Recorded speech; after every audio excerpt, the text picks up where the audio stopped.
જ્યાં કાયદો મૌન બને ત્યાં જનતા અવાજ બને છે.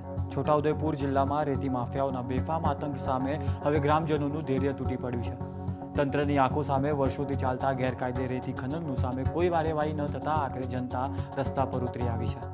છોટાઉદેપુર જિલ્લાના સંખેડા તાલુકામાં વહેલી સવારથી જ રેતી માફિયાઓ નદીમાં ઘૂસીને બેફામ ખનન કરી રહ્યા હતા. ગ્રામજનોએ આ દ્રશ્ય જોઈને તરત જ જનતા રેડ પાડી. લોકો એકત્રિત થતાં જ રેતી માફિયાઓનો આતંક છૂટી ગયો અને તેઓ ઘટના સ્થળેથી નાસી છૂટ્યા. ગ્રામજનોએ વારંવાર ખાણ અને ખનિજ વિભાગને ફોન કર્યા, પરંતુ કોઈ અધિકારી પહોંચ્યો નહીં. પરિણામે લોકો ધરણા પર બેઠા અને સ્પષ્ટ શબ્દોમાં એલાન કર્યું કે જ્યાં સુધી ખાણ ખનિજ અધિકારી નદી સુધી આવીને સ્થળ પર તપાસ નહીં કરે ત્યાં સુધી અમે ધરણા ચાલુ રાખીશું. ગ્રામજનોએ ચીમકી આપી છે કે જો સાંજ સુધીમાં કોઈ પણ જવાબદાર અધિકારી નહીં આવે તો આવતીકાલથી તેઓ જાતે જ પોતાના ટ્રેક્ટરો નદીમાં ઉતારીને કાયદો ભંગ કરશે. સ્થાનિક ગ્રામજનોનો આરોપ છે કે ખનિજ વિભાગ રેતી માફિયાઓને ખુલ્લેઆમ સાથ આપી રહ્યો છે. કરોડો રૂપિયાની ગેરકાયદે રેતી ઉઠાણમાંથી મળતું કમિશન ઉપર સુધી પહોંચતું હોવાથી રેતી માફિયાઓ સામે કોઈ કાર્યવાહી થતી નથી. પ્રશ્ન એ છે કે સામાન્ય લોકો સામે તરત પોલીસ ફરિયાદ થાય છે, પરંતુ આખી નદી ખંખેરી નાખનાર રેતી માફિયાઓ સામે કેમ કાયદો નિષ્ફળ જાય છે?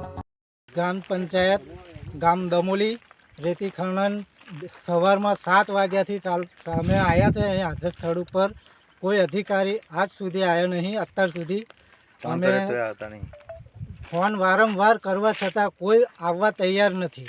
એટલે અમે 4 વાગ્યા સુધી રાહ જોઈએ છે. હવે મગજનો બાટલો અમારો ફાટવાની તૈયારીમાં છે.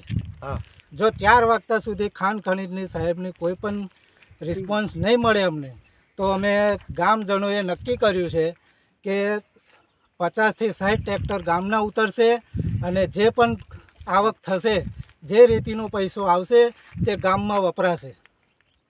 અમે એ નક્કી કરેલું છે. શું નામ છે તમારું? મારું નામ ચૌહાણ વનરાજ છે. કયા ગામના? દમોલી ગામના. બોલો.